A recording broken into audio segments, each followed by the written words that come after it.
নমস্কার, আপনারা দেখছেন জেলার ১ নম্বর online TV channel Birbhum RC TV.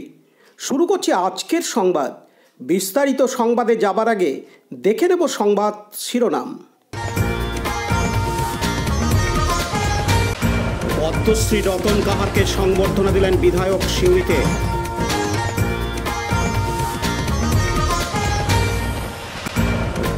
জেলা ছাত্র যুববিজ্ঞান মেলা সিউড়িতে।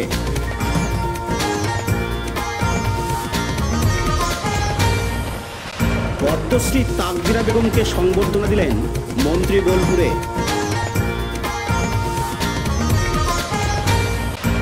সদাইপুর থানার উদ্যোগে আবারও বহু অবৈধ কয়লা উদ্ধার।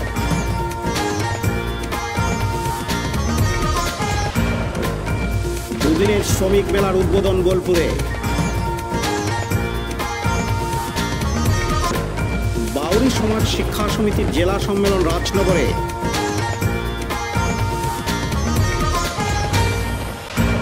হযরত সৈয়দ সাওতাত অলির উরস উৎসব লোকপুরের খন্ডি গ্রামে।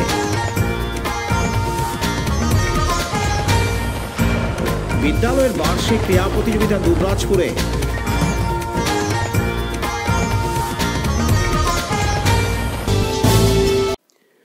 গত 25শে জানুয়ারি ভারতবর্ষের একাধিক গুণী মানুষকে পদ্মশ্রী সম্মানে সম্মানিত করার জন্য নামের তালিকা প্রকাশিত করা হয়েছিল।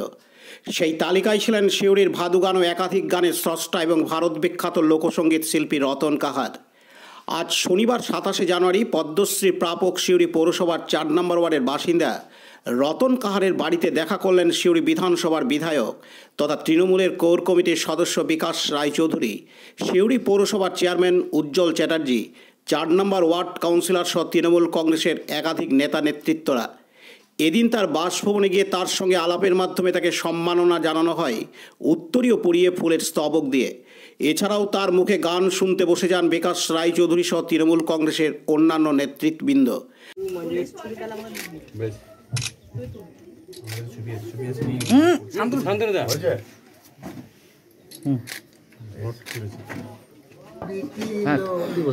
লম্বা লম্বা চুল এমন মাথা বেঁধে দিব লাল গিন্দা ফুল, এমন মাথা বেঁধে দিব লাল গিন্দা ফুল। বড় লোকের বিটিল লম্বা লম্বা চুল, এমন মাথা বেঁধে দিব লাল গিন্দা ফুল, এমন মাথা বেঁধে দিব লাল গিন্দা ফুল। লাল ধুলো সরানে ওরে সরানে, লাল ধুলো সরানে ওরে সরানে, আমার সঙ্গে দেখা করিস বাবুর বাগানে, আমার সঙ্গে দেখা করিস বাবুর বাগানে। বড় লোকের বেটিল লম্বা লম্বা চুল, এমন মাথা বেঁধে দিব লাল গিন্দা ফুল, এমন মাথা বেঁধে দিব লাল গিন্দা ফুল। দেখেছিলাম স্বপনে ওরে স্বপনে, দেখেছিলাম স্বপনে ওরে স্বপনে, ভালোবাসা দাঁড়িয়ে ছিল মাথার সিটেনে, ভালোবাসা দাঁড়িয়ে ছিল মাথার সিটেনে। ছিল লম্বা লম্বা চুল, এমন মাথা বেঁধে দিব লাল গিন্দা ফুল, এমন মাথা বেঁধে দিব লাল গিন্দা ফুল। যাকেনে কোথা যাবি ওরে ও যাবি, যাকেনে কোথা যাবি ওরে ও যাবি। দুদিন পরে আমার, দুদিন পরে আমার ছাড়াই আর কার বাহবি।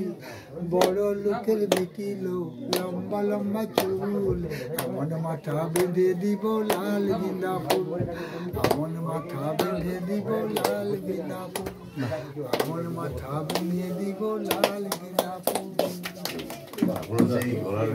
আপনি ভালো থাকুন, সুস্থ থাকুন, আপনার জন্য আমরা গর্বিত, আগামী দিনে আরো যেন গর্ব।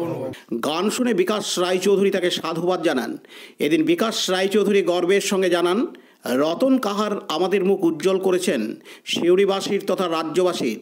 শুধু তাই নয়, রাজ্য সরকারের বিশেষ করে মমতা ব্যানার্জি সব রকম সুযোগ সুবিধা পাচ্ছেন কিনা তাও জিজ্ঞাসা করেন লোকশিল্পীকে। তিনি তার পাশে সবসময় থাকার আশ্বাসও দেন।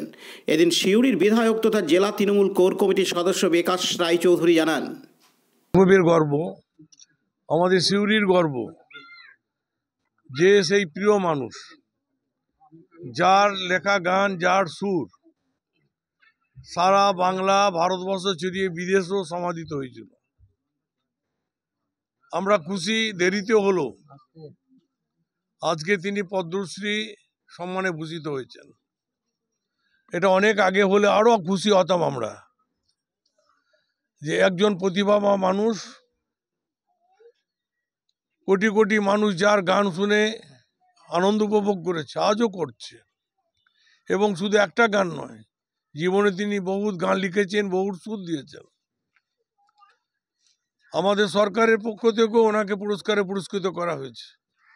আমরাও এখানে আমাদের সরকারি যে সুযোগ সুবিধা ওনাকে দিয়েছি, পৌরসভার পক্ষ থেকে চেয়ারম্যান, আমাদের এই ওয়ার্ডের কাউন্সিলর ওনার পাশে থেকে সবসময় সহযোগিতা করেছেন। তো সেক্ষেত্রে আজকের দিনটা আমাদের কাছে বড় আনন্দের দিন। দুজন মানুষ আজকে বীরভূম থেকে পদ্মশ্রী পেয়েছে। তাদের কৃতিত্ব আছে বলে, প্রতিভা আছে বলে এটা সম্ভব হয়েছে। এবং আমরা চাই রতন কাহার, তারকে নিয়ে যে গর্ব আমরা করি, এটা যেন যুগ যুগ ধরে রতন কাহারকে আমরা মনে রাখি। তিনি আমাদের মধ্যে রয়েছেন, আগামী দিনেও থাকবেন। আমরা বীরভূমবাসী, আমরা সিউড়িবাসী, তার জন্য গর্বিত। অন্যদিকে সিউড়ি পৌরসভার চেয়ারম্যান উজ্জ্বল চ্যাটার্জি বলেন, এই মুহূর্তে আমরা 4 নম্বর ওয়ার্ডে আছি। এই মুহূর্তে আমাদের যে সিউড়ির গর্ব, আমাদের রতন কাহার যে 4 নম্বরের বাসিন্দা, সে পদ্মশ্রী পেয়েছে। আমাদের যে আগে পাওয়া উচিত ছিল, তো যা পেয়েছে এখন খুব ভালো লাগছে। আমাদের সিউড়ি গোটা শহরের আনন্দের সব, কারণ এটা আমাদের একটা বিশাল সম্মান, বিশেষ করে আমাদের সিউড়ি শহরের। বলছি এই যে কি কি তুলে দেওয়া হলো ওনাকে? এটা আমাদের মাননীয় বিধায়ক বিকাশ রায়চৌধুরী মহাশয়, আমরা কাউন্সিলররা সবাই মিলে আমাদের একটা মানপত্র, উত্তরীয়, অল্প মিষ্টিমুখ আর একটা শাল। আর আমাদের এই ওয়ার্ডের যে কাউন্সিলর, আমাদের ঘরের লোক, আমাদের রতন কাহার এখানে সবাই ঘরের সঙ্গে যুক্ত আছে। এরা এই যে আমাদের যে তরফ থেকে ফেসিলিটি পাওয়া যায়, সেগুলো ভাতা বলুন বা হাউস টলে বাড়ি বলুন, এরা সব দিয়েছে। আগামী দিনে আমরা প্রতিশ্রুতি দিয়ে গেলাম, আমাদের বিধায়ক বা আমিও দিয়ে গেলাম, যে কোনো ব্যাপারে আমরা সাহায্যের জন্য আমরা আছি, সবসময় সঙ্গে থাকবো। পাশাপাশি লোকশিল্পী রতন কাহার জানান, তাদের তো পদধূলি পাওয়া খুব মুশকিল। আজকে আমার খুবই যশ, নাম, আমি আজকে একটা পুরস্কৃত পাচ্ছি, পদ্মশ্রী। বিকাশবাবুর মতন লোক আমার বাড়িতে এসছে, এ আমার খুব ভাগ্য ভালো বলেন। আজকে আমার অনেক সদস্যবিন্দু এই তৃণমূলের সব এসছে, আমার খুব ভালো লাগছে, আমি পদ্মশ্রী টাইটেল মানে পুরস্কার পেয়েছি, তার জন্য আমার খুব আনন্দ লাগছে। তো আমার আর কি বলবো আপনাদেরকে, মানে আমি আপনি কি আপনার সেই পুরোনো গান শোনালেন? পুরোনো গান একটু শোনালাম, আবার যদি বলেন আমি আবার বলবো। গানকে আমি খুব ভালোবাসি। শুনে গান খুশি হলো? হ্যাঁ। কি কি তুলে দিল আমার পরে দিল, এই একটা উত্তরা দিয়েছে, আর সব দিয়েছে, আর কি দিয়েছে ওই সব দিলে আমাকে অনেক সুযোগ সুবিধা কি পাচ্ছেন আপনি? হ্যাঁ পাই, সরকার মানে এই সরকার আমাদের অনেক আমাদেরকে সুখ সুবিধা দিয়েছে, কিন্তু মানুষ ঠিক মতো নিতে পারছে না, মানে ঠিক মতো মানুষ ব্যবহার করতে পারছে না। পার্থ দাস ও পতিত পাবন বৈরাগ্যের রিপোর্ট, বীরভূম RCTV, সিউড়ি। ছাত্র যুব সমাজের মধ্যে বিজ্ঞান চেতনার প্রসারের জন্য পশ্চিমবঙ্গ সরকারের যুব কল্যাণ বিভাগের উদ্যোগে রাজ্যব্যাপী জেলা বিজ্ঞান মেলার আয়োজন করা হয়েছে। আজ শনিবার 27শে জানুয়ারি সিউড়ি বেণীমাধব ইনস্টিটিউশনে বীরভূম জেলা ছাত্র যুব বিজ্ঞান মেলার উদ্বোধন করেন জেলা শাসক বিধান রায়। বক্তব্য রাখেন সিউড়ির বিধায়ক বিকাশ রায়চৌধুরী, জেলা যুব আধিকারিক কিশোর বিশ্বাস প্রমুখ। জেলার বিভিন্ন প্রান্তের স্কুল ও কলেজ মিলে মোট 51টি বিজ্ঞান মডেল প্রদর্শনী হচ্ছে শনিবার 27শে জানুয়ারি। এদের উপস্থিত ছিলেন ADM জেনারেল নেতো শুক্লা, স্কুলের সভাপতি দীপক রায় ও বিদ্যালয়ের প্রধান শিক্ষক সুজয় কুমার চট্টোপাধ্যায় ও বিচারক মণ্ডলী সহ অন্যান্য বিশিষ্ট ব্যক্তিবর্গ। এদিন জেলাশাসক বিধান রায় তার বক্তব্যে জানান, সমস্যা হচ্ছে দারিদ্র্য এবং বৈষম্য, পভার্টি অ্যান্ড ইনইকুইটি। কেন দারিদ্র্য বা বৈষম্যের কথা আমরা বলছি? যে এটা ঘটনা পৃথিবীর আদিকাল থেকেই দারিদ্র্যতা বা বৈষম্য আছে। এখন তার সাথে সাথে আরো যুক্ত হয়েছে যেটা, সেটা হচ্ছে population explosion, not population increase. আমরা জনসংখ্যা বৃদ্ধির কথা বলি, সেটা জনসংখ্যা বৃদ্ধি নয়, জনবিস্ফোরণের কথা বলি। এবং খুব সাম্প্রতিককালে আমরা সবাই জানি যে চীনকে চোখকে আমরা জনসংখ্যা বৃদ্ধির হারে আমরা 1 নম্বর স্থান অধিকার করছি ভারত। সুতরাং এই বিপুল জনসংখ্যাকে এই যে বিপুল জনসংখ্যা সেটাকে বোঝা না হিসেবে, সেটাকে সম্পদ হিসেবে আমরা ব্যবহার করি এবং সুপ্রয়োগ করি, সেটি মনে হয় আমাদের রাজ্য এবং রাষ্ট্রের একটি শুধুমাত্র শাসন করা তো এরকম কাজ নয়, শুধু তাদের ওয়েলফেয়ার, অর্থাৎ এই বিপুল মানুষ এবং সমাজের ওয়েলফেয়ারের দায়িত্ব কিন্তু রাষ্ট্র এবং রাজ্য। সেটাকে মাথায় রেখেই কিন্তু আমাদের বিজ্ঞান পুরস্কার অনেক বেশি প্রাসঙ্গিক। পতিত পাবন বৈরাগ্যের রিপোর্ট, বীরভূম RCTV, সিউড়ি। এখন বিজ্ঞাপন বিরতি, ফিরে আসছি বিরতির পর।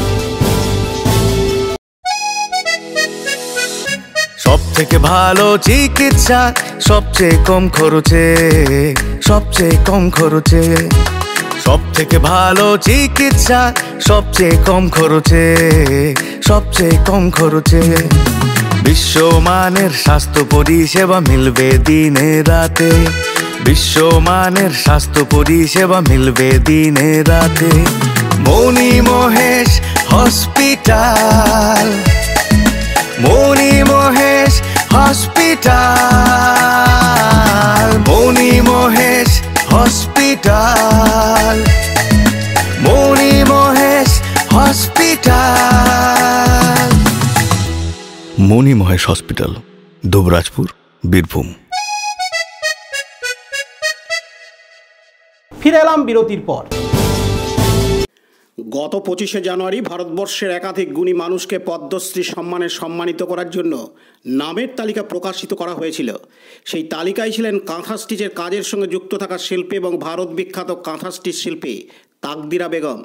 আজ শনিবার 27শে জানুয়ারি পদ্মশ্রী প্রাপক বোলপুর 6 নম্বর ওয়ার্ডের বাসিন্দা তাকদিরা বেগমের বাড়িতে দেখা করলেন বোলপুরের বিধায়ক তথা মন্ত্রী চন্দ্রনাথ সিনহা, সিউড়ি বিধানসভার বিধায়ক তথা তৃণমূলের কোর কমিটির সদস্য বিকাশ রায়চৌধুরী, বোলপুর পৌরসভার চেয়ারম্যান পর্ণা ঘোষ, 6 নম্বর ওয়ার্ড কাউন্সিলর সহ তৃণমূল কংগ্রেসের একাধিক নেতা নেতৃত্বরা। এদিন তার বাসভবনে গিয়ে তাকে সম্মাননা জানানো হয় উত্তরীয় পরিয়ে ফুলের স্তবক দিয়ে। এদিন মন্ত্রী চন্দ্রনাথ সিনহা থেকে শুরু করে বিধায়ক, চেয়ারম্যান প্রত্যেকেই গলায় উত্তরীয় ফুলের স্তবক দিয়ে সম্মাননা জানান। তিনি ইতালি, কাতার ও দুবাই সরকারিভাবে কাঁথা স্টিচ কাজের ডেমনস্ট্রেশনের ডাক পেয়েছিলেন বিদেশে যাবার। মন্ত্রী চন্দ্রনাথ সিনহা তাকে সাধুবাদ জানান। এদিন মন্ত্রী চন্দ্রনাথ সিনহা গর্বের সঙ্গে জানান, তাকদিরা বেগম আমাদের বোলপুরবাসীর তথা রাজ্যবাসীর মুখ উজ্জ্বল করেছেন।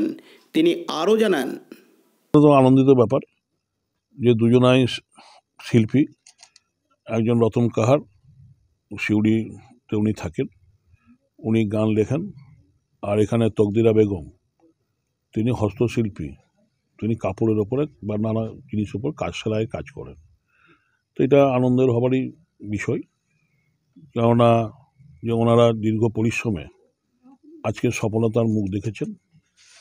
আমরাও চাই বাংলার এইভাবে এগিয়ে যাক। মাননীয় মুখ্যমন্ত্রী যে বারে বলছেন যে ক্ষুদ্র কুটির শিল্পে বাংলা এগোচ্ছে, অন্যরা বিরোধী রাজনীতি দল নানা কথা বলছে, কিন্তু আজকে কেন্দ্র সরকারকেই হস্তশিল্পকে স্বীকৃতি দিতে বাধ্য হচ্ছে।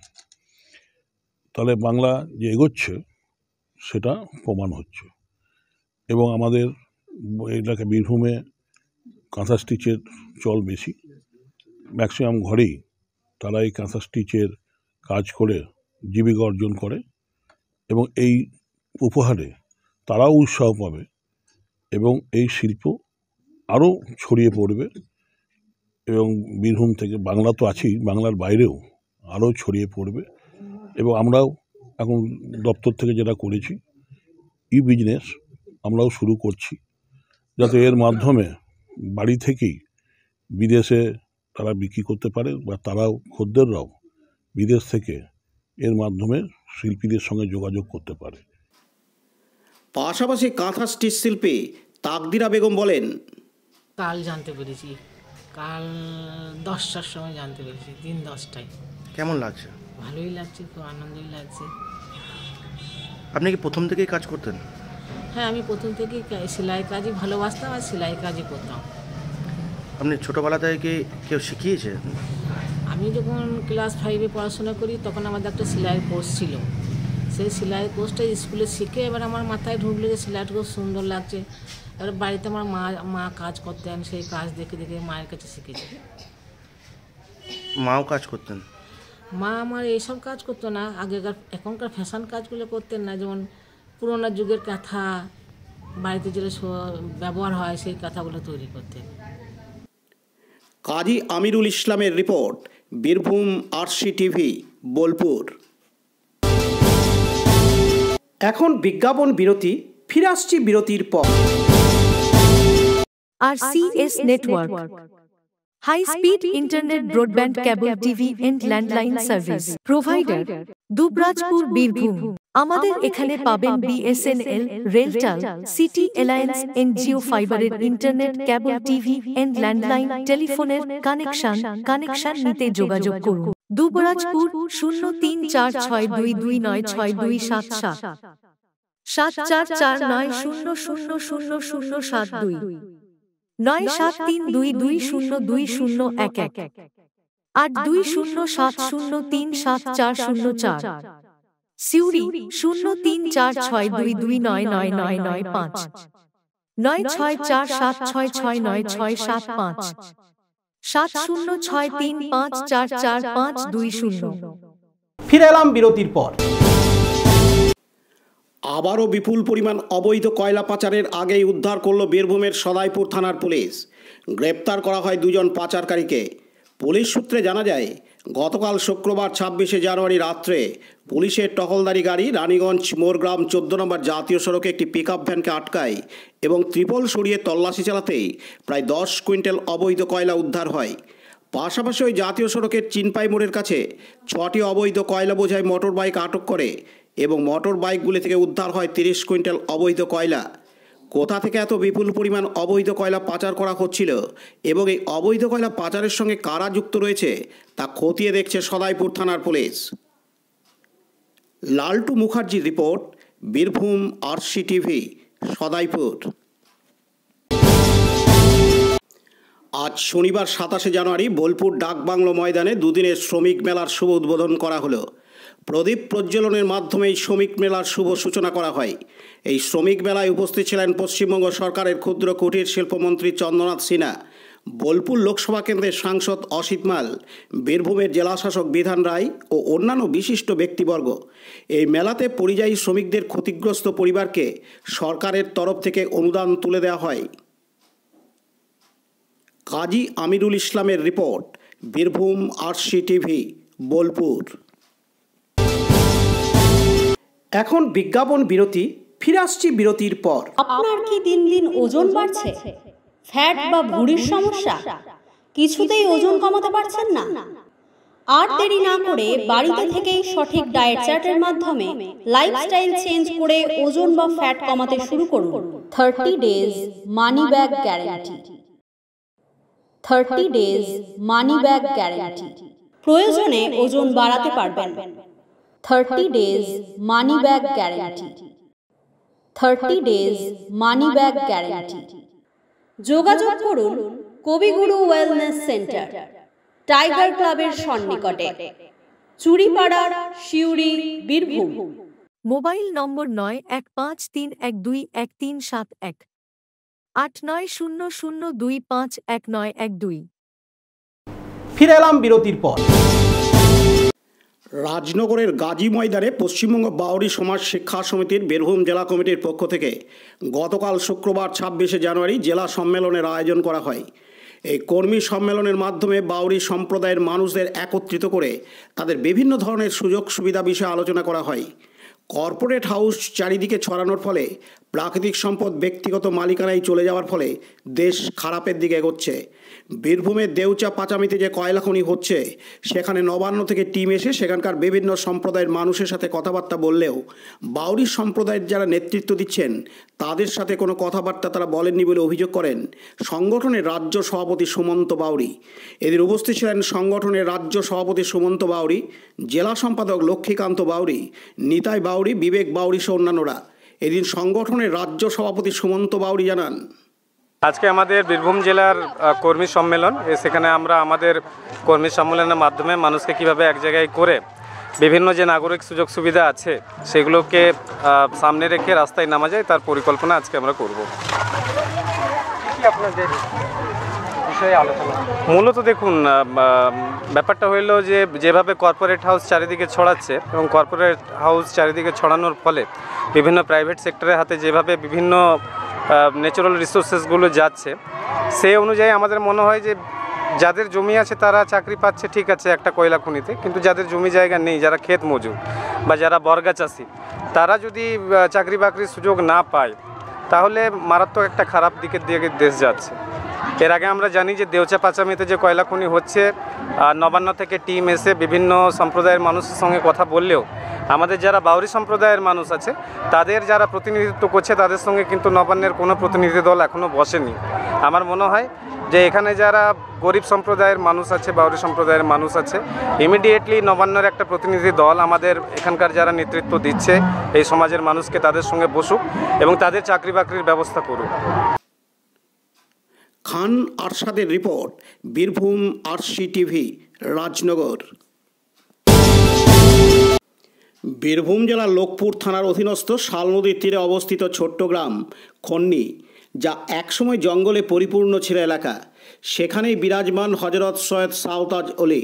স্থানীয় গ্রামের বয়স্ক ব্যক্তিদের কাছে জানা যায় যে সুদূর পারস্য থেকে সাধনার জন্য আসেন এবং নিরিবিলি জায়গা হিসাবে এখানেই আশ্রয় নেন সুফি সাধক হজরত সৈয়দ সাওতাজ অলি। প্রথম দিকে গ্রামবাসী এমনকি এলাকাবাসীও ঠিক সেই অর্থে তার পরিচয় না পেলেও পরবর্তীকালে বেশ কিছু অলৌকিক ঘটনার কথা জনসমক্ষে প্রকাশ পায়। তৎকালীন রাজনগরের রাজার লোকজন তার অলৌকিক ঘটনার সম্মুখীন হন। কিছু ভুল ভ্রান্তি কথার প্রেক্ষিতে রাজা বুঝতে পেরে তার শরণাপন্ন হন এবং পরবর্তীতে তার মাজার শরীফ তৈরি করে দেন। পাশাপাশি তার সেবায়িতকারীদের জন্য বেশ কিছু জমিও দান করেন বলে কথিত আছে। সেই থেকে প্রতি বছর বাংলার 9 মাঘ উরস উৎসবের পালিত হয়ে আসছে। সাথে সাথে বসে 5 দিনের গ্রামীণ মেলা, যে এলাকার সম্প্রীতির মেলা হিসাবে পরিচিত লাভ করে। স্থানীয় এলাকাসহ দূর দূরান্ত থেকেও বহু ভক্ত সমাগম ঘটে। উরস উপলক্ষে গত বুধবার রাত্রে কোরআন তেলাওয়াত, মেলাত মাহফিল, ধর্মীয় জলসা ও দোয়া খয়েরের আয়োজন করা হয়। গতকাল শুক্রবার উরস উপলক্ষে বসে মেলা এবং ভলিবল প্রতিযোগিতার শুভ সূচনা করেন লোকপুর থানার ওসি সিদ্ধার্থ শঙ্কর মণ্ডল। এদিন মাজার শরীফের খাদিম মৌলানা নাজিমুদ্দিন জানান, লোকপুর থানার অন্তর্গত খন্নি গ্রামের শাল নদীর পাড়ে হুজুর সৈয়দ শাহ তাজউদ্দিন রহমতুল্লাহ তাআলার মাজার মোবারক প্রতি বছর বাংলা তারিখ অনুযায়ী 9 মাঘ হুজুর সৈয়দ শাহ তাজউদ্দিন রহমতুল্লাহ তাআলার উর্স মোবারক এবং সে উপলক্ষে 5 দিন গ্রামীণ মেলারও বন্দোবস্ত থাকে। প্রতি বছরের ন্যায় এবছরও 9 মাঘ বাবা তাজউদ্দিন রহমতুল্লাহ তাআলার উর্স মোবারক পালিত হয়েছে এবং এই গ্রামীণ মেলা যা এলাকার প্রত্যেককে নিয়ে সম্প্রীতি বজায় রেখে, এখানে কোনো জাতিগত ভেদাভেদ নেই, আমরা হিন্দু মুসলিম শিখ ইসাই সবাই একসাথেই এই মেলাতে মিলিত হই এবং বাবা তাজউদ্দিন রহমতুল্লাহ তাআলার দোয়া নিয়ে সকলেই বাড়ি ফিরে যায়। শেখ রিয়াজউদ্দিনের report, Birbhum RC TV, Lokpur. এখন বিজ্ঞাপন বিরতি, ফিরে আসছি বিরতির পর। জ্যোতিষ তন্ত্র যন্ত্র ও রত্নে অশুভ গ্রহের স্থায়ী প্রতিকার করা হয়। জ্যোতিষ ও বাস্তু সম্রাট শ্রী শিব শঙ্কর। জীবনে যে কোনো সমস্যা, যেমন মাঙ্গলিক দোষ, কালসর্প দোষ, গুরুচণ্ডাল দোষ, বাস্তু দোষ, দৈন্য যোগ, দাম্পত্য কলহ, সন্তান, শনি সাড়েসাতি সহ বিভিন্ন জটিল সমস্যার সমাধান করা হয়। এছাড়া পড়াশোনায় বাধা, চাকরিও বাধা, বিবাহে সমস্যা, ব্যবসায় ক্ষতি প্রভৃতি সমস্যার গ্যারান্টি সহকারে প্রতিকার করা হয়। কুষ্ঠি, ঠিকুজি ও বিবাহের জটক বিচার করা হয়। চেম্বার, দুবরাজপুর, ওয়ার্ড নম্বর 6, মা আনন্দময়ী মন্দিরের পাশে, বীরভূম। বুকিং এর জন্য ফোন করুন 7908384147। ফিরে এলাম বিরতির পর। টানটান উৎসাহ আর উদ্দীপনায় বীরভূমের দুবরাজপুর ব্লকের শেষে শারদেশ্বরী বালিকা বিদ্যা মন্দিরের বার্ষিক ক্রীড়া প্রতিযোগিতা অনুষ্ঠিত হল দুবরাজপুর সারদা ফুটবল ময়দানে আজ শনিবার 27শে জানুয়ারি। মশালদোর এবং ছাত্রীদের ব্যান্ড বাজিয়ে মাঠ পরিক্রমা করার পর ক্রীড়া পতাকা উত্তোলন করেন শারদেশ্বরী বিদ্যা মন্দিরের স্থায়ী সভাপতি তথা অবসরপ্রাপ্ত শিক্ষক চণ্ডীদাস দত্ত। এদিন উপস্থিত ছিলেন দুবরাজপুর শ্রী শ্রী রামকৃষ্ণ আশ্রমের শীর্ষ সেবক স্বামী সত্য শিবানন্দ মহারাজ, পণ্ডিতপুর শ্রী শ্রী রামকৃষ্ণ আশ্রমের স্বামী সদাত্মানন্দ মহারাজ, সেই সঙ্গে বিদ্যালয়ের শিক্ষিকাবৃন্দ ও ছাত্রীরা। এদিন long jump, high jump, 100 metre, 200 metre দৌড় এমন 14টি ইভেন্টের প্রতিযোগিতায় অংশ নেয় প্রতিযোগীরা। স্থানাধিকারীদের হাতে পুরস্কার ও শংসাপত্র তুলে দেওয়া হয় বলে জানান বিদ্যা মন্দিরের প্রধান শিক্ষিকা মিনি সাহা। সোমনাথ সেনের রিপোর্ট, বীরভূম RCTV, দুবরাজপুর। আজকের সংবাদ এই পর্যন্ত। পরবর্তী সংবাদের জন্য চোখ রাখুন বীরভূম RCTVর পর্দায়। নমস্কার।